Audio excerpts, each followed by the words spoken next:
En esta clase vamos a integrar el metabolismo de los carbohidratos. Nosotros en una primera clase vimos cómo los carbohidratos de la dieta son digeridos en el aparato digestivo. Los carbohidratos de nuestra dieta principalmente vienen en forma de polisacáridos como almidón y glucógeno, pero también como celulosa. Sin embargo, la celulosa no es digerible por nuestro aparato digestivo y va a servir más que nada como una fibra insoluble que va a ayudar al tránsito intestinal. Sin embargo, los otros carbohidratos, como el almidón, el glucógeno, disacáridos, como la sacarosa, lactosa, van a ser digeridos en nuestro aparato digestivo y lo que va a ocurrir es que se van a liberar los monosacáridos que forman a estas moléculas. En la boca, los carbohidratos se van a encontrar con la amilasa salival, quien no es una enzima muy activa, sin embargo, igual va a producir cierta digestión sobre estas moléculas, generando dextrinas de almidón, algunos disacáridos como isomaltosa, maltosa, maltotriosa y lactosa, sacarosa que vienen de la dieta no van a ser digeridas por esta amilasa salival. ¿Ya? Por lo tanto, los disacáridos continúan en forma intacta.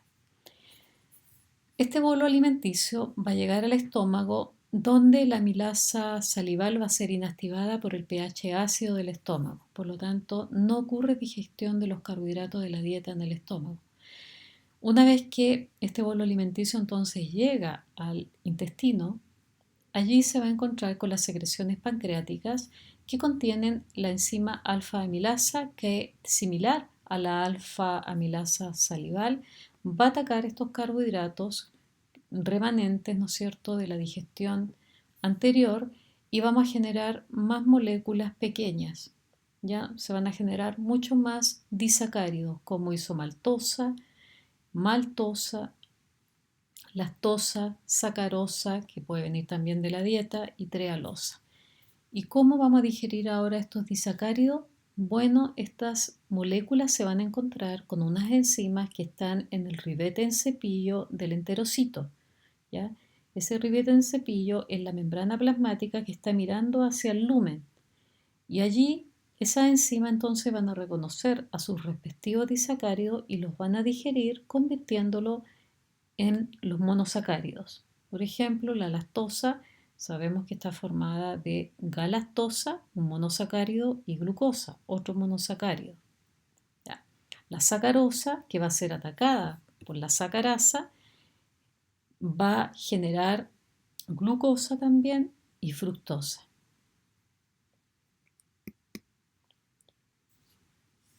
Nosotros nos concentramos en ver varias vías metabólicas que están relacionadas con los carbohidratos.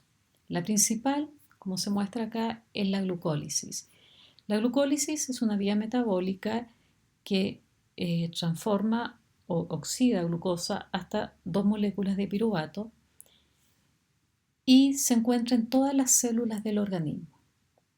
Esta vía metabólica dijimos que tiene una función energética, puede generar ATP y en forma neta vimos que generaba 2 moléculas de ATP más 2 moléculas de NADH, de NAD reducido.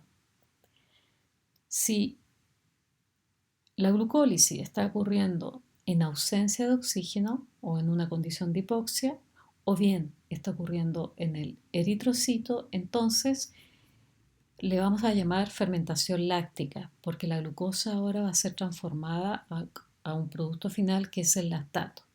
¿Ya? Esa es la fermentación láctica. Entonces, el objetivo de la fermentación láctica es seguir generando ATP desde la glucosa que está entrando a esa célula.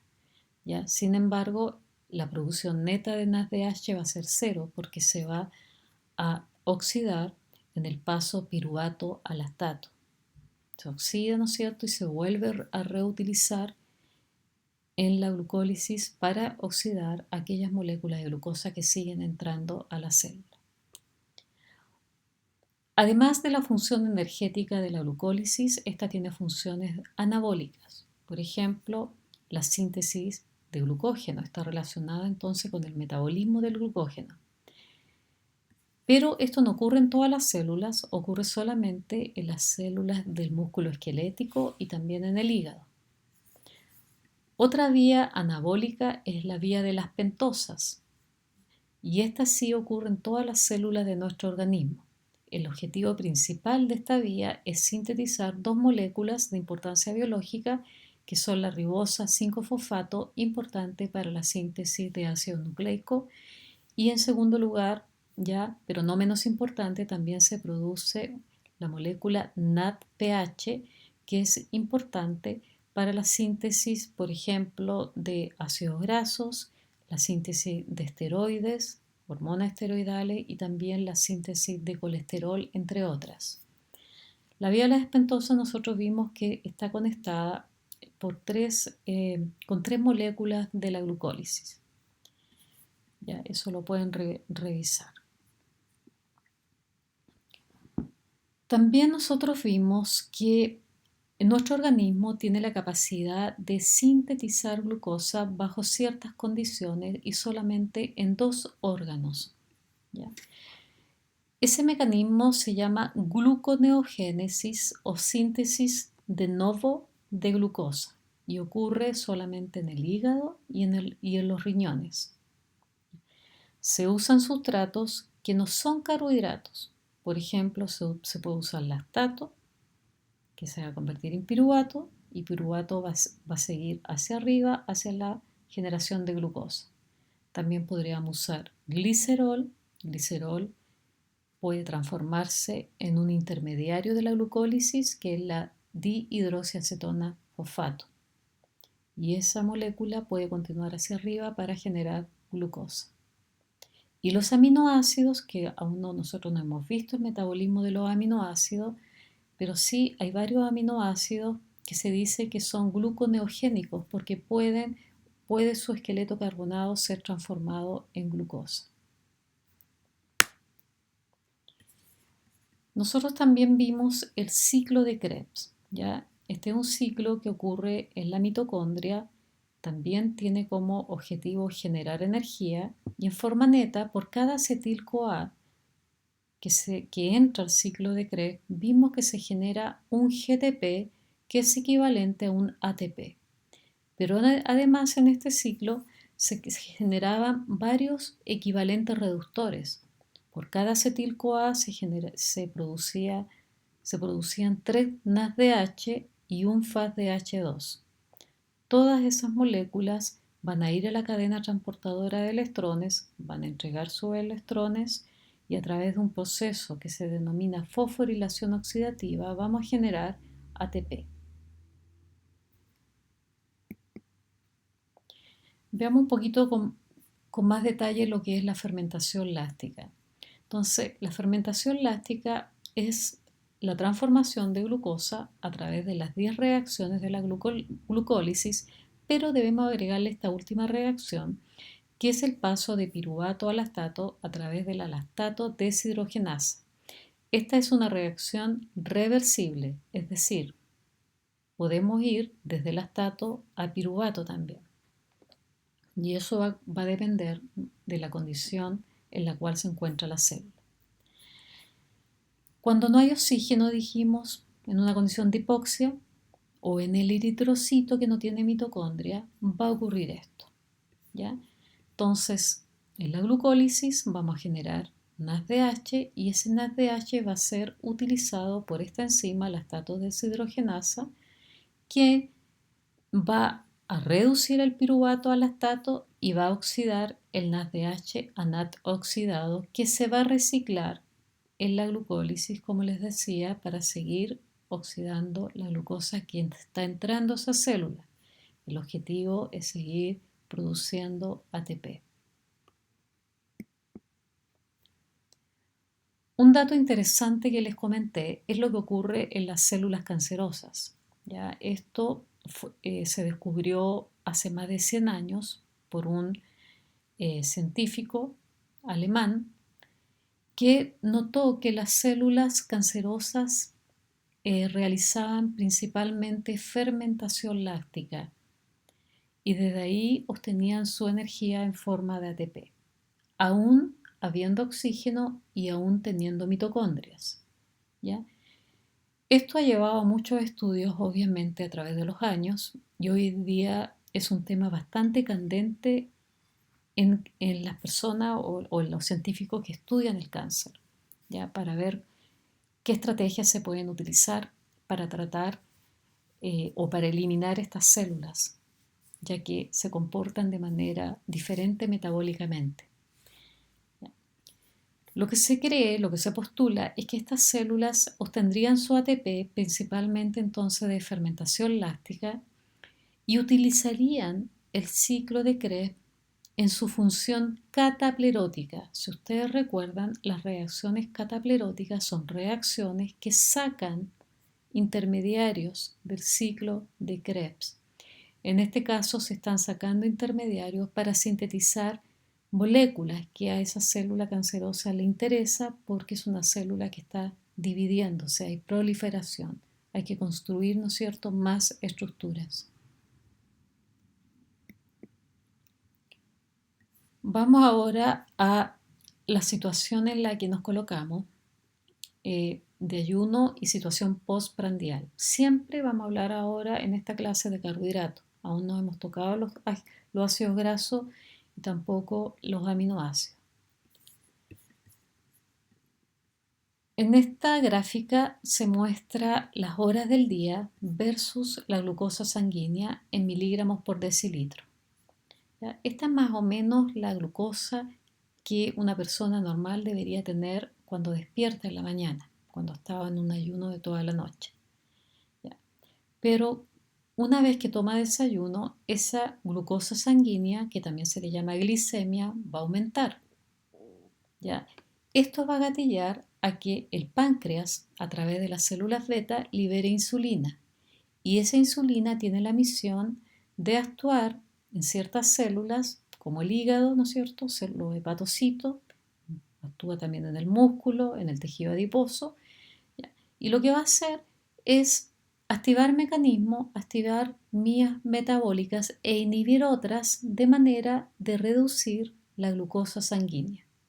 ¿Ya? Entonces la insulina lo que hace es disminuir la glucosa sanguínea y llevarla a valores relativamente como estaban al inicio, cuando despertamos en la mañana.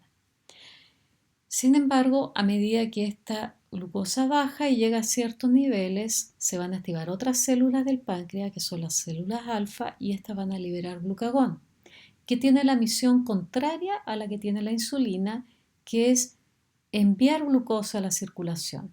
¿Ya? Entonces, cuando nosotros entramos en ayunos, se van a activar los mecanismos que envían glucosa a la circulación. ¿Cuáles mecanismos? Nosotros vimos que el primer mecanismo va a ser la glucógeno-lisis, ¿ya? La ruptura del glucógeno hepático para liberar moléculas de glucosa y enviarla a la circulación sanguínea. ¿Ya? Y así durante el día nosotros vamos a estar en un proceso de aumento y disminución de la glicemia, ¿ya? Y esto va a estar entonces controlado por insulina y glucagón. También nosotros vimos que si el ayuno se prolonga, y esto probablemente va a ocurrir en la noche, cuando tenemos un ayuno que puede ir a más de 8 horas, se va a activar un mecanismo que es de síntesis de glucosa, que es la gluconeogénesis. Esto también está estimulado por glucagón. ¿Ya?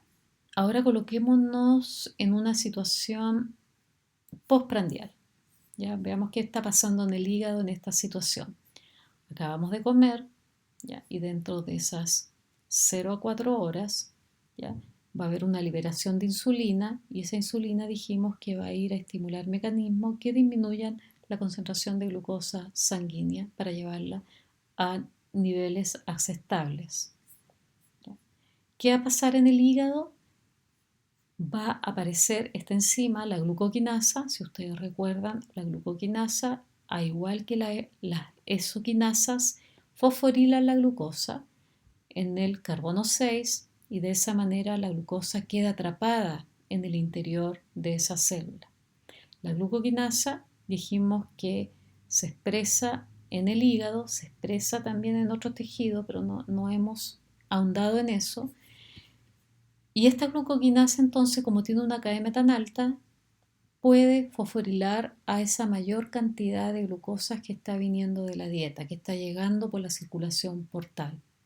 ¿Ya? Porque la exoquinasa, que tiene una KM más pequeña, tiene mayor afinidad, tiene una KM de alrededor de 0,1 milimolar, va a estar saturada a esas concentraciones, ¿no es cierto?, postprandiales luego de comer. ¿Qué va a ocurrir con esa glucosa 6-fosfato en el hígado? Bueno, puede entrar a glucólisis, ¿no es cierto? Está estimulada la glucólisis, va a ir a piruvato. Este piruvato puede entrar a la mitocondria, generar acetil-CoA y el hígado va a obtener energía desde esa glucosa que está llegando, se va a sintetizar ATP. Pero si hay un exceso, ¿no es cierto?, ese piruvato va a ser derivado, bueno, se va a convertir efectivamente otra vez en acetil-CoA, pero el acetil-CoA va a ser derivado hacia la síntesis de otras moléculas que son ácidos grasos, para que estos se guarden como grasa. Ya un capítulo que vamos a ver más adelante. Esa glucosa 6-fosfato también que está siendo fosforilada, ¿no?, desde la glucosa que viene de la dieta, va a ser también derivada hacia la síntesis de glucógeno, un mecanismo que también está estimulado por insulina, ¿ya? Entonces, en el estado postprandial se van a reponer las reservas de glucógeno hepático. Pero no tan solo las reservas de glucógeno hepáticos, sino que también las reservas de glucógeno muscular, del músculo esquelético, ¿ya? Donde la insulina tiene también activa ciertos mecanismos que llevan a que esto ocurra. Por ejemplo, en el músculo esquelético, la insulina, y también lo hace en el tejido adiposo, estimula la entrada de glucosa postprandial, ¿ya? ¿Y cómo lo hace? Aumentando el número de unos transportadores de glucosa que se llaman GLUC4. De esa manera va a entrar más glucosa y esa glucosa en el músculo esquelético va a ser derivada a reponer el almacén de glucógeno y también puede usarla en la glucólisis, ¿no es cierto? Puede entrar al ciclo de Krebs para obtener energía. Y en el tejido adiposo nosotros no lo hemos visto, pero esa glucosa que va a entrar va a ser dirigida hacia la síntesis de triglicéridos.